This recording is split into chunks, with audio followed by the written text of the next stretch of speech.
सार्वभौम समाजवादी धर्मनिरपेक्ष लोकशाही गणराज्य घडविण्याचा व त्याच्या सर्व नागरिकास सामाजिक, आर्थिक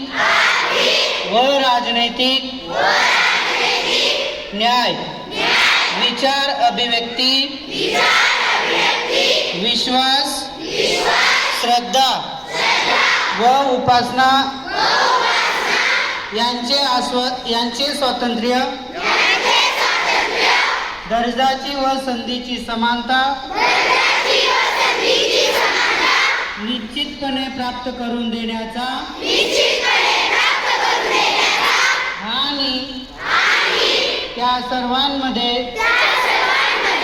व्यक्तीची प्रतिष्ठा व